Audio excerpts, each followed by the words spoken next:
And that's exactly what we did for our second site. We took two people, one who had been a manager of a shopping center and the other who had been a manager of a clothing store. And we took their skills that they already had in management, that they had already learned being a manager in those roles, and we made them student teachers and we taught them how do we do management and how do we be a manager and how do we be an exceptional employee in our business. And they flourished. They're awesome. Yeah. Like you're already building a business to be acquired within like what, 6 months? Yeah. Hiring the right manager. I think before you even hire the right manager, it's how do you know that you should get a manager? I hired you because I thought that I should hire you, not because I knew that I needed to hire you. There are a lot of things that could have gone wrong, and you're just fucking lucky that like I lucked out with you at the end of the day.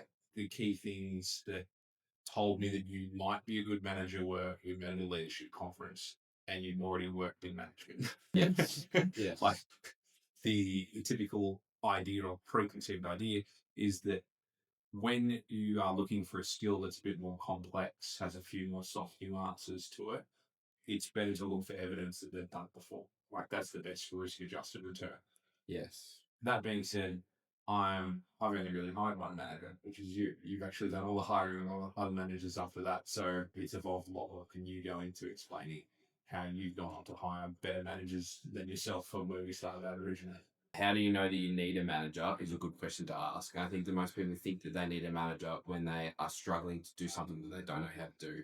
And so it's actually a skill deficit. So like either they're struggling on keeping their staff accountable, they're struggling to make sure that clients are actually showing up for the lessons, they're struggling to make sure that all of the little nitty gritty detailed things are done, like replying to emails on time or replying to text messages, phone calls, whatever, right? Yeah. Or dealing with like staff problems, maybe two staff have a problem with each other and they don't have the skill to deal with that, right?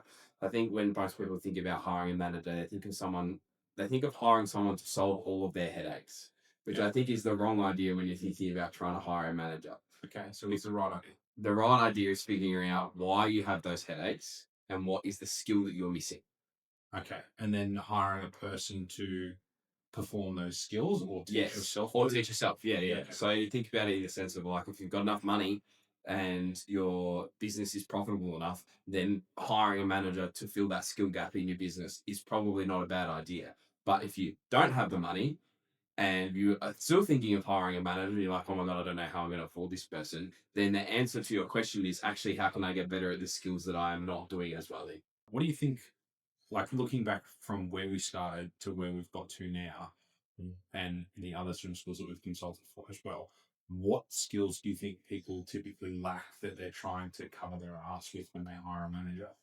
I think that most entrepreneurs are, and most business owners aren't good at doing the same boring, important tasks over and over and over and over again. For example? Just I saw an Instagram post the other day that was said that a manager's job is to audit. So a manager's job is to go in and make sure that other people are doing the job that you've asked them to do, which is the whole piece of how does accountability work, right? But I think that entrepreneurs look at a task that they would have to do every single day or every week, and they go, "Oh my God, that's boring. That's not exciting. That's not like the next Not thing new. that's gonna." But it's also not going to grow my business. And so there's which is the tricky part of what management is. 'Cause management, in my opinion, holds together the business while it creates the opportunity for someone else to make sure that they can grow and grow it, right? Yeah. And so when you're an entrepreneur and you're doing both the holding together and the trying to grow, it's really tricky to optimize where does your time sit. Like changing hats between like what can I do to grow the business, what can I do to make sure the business doesn't fall out, And they're two different things. and you've gotten somewhere. Like you've grown your business to some point, so you know that you can grow your business, which is great, right? And you know that there is opportunity to grow your business further than where you are now. But your business will not grow further when you are now if there is not something holding everything together and making sure that the little bits of detail that are actually the important bits of detail get done each day. Entrepreneurs want to grow. They want to build their business. And so they need someone that will come in and hold the glue and stick everything together. So when you're thinking about how do I hire a manager that is going to do well for me, they need to be someone who is super organized. Yep. Because part of being able to continuously audit and check things is making sure that of the a million things that you need to make sure are going right, that they are organizing themselves, things go where.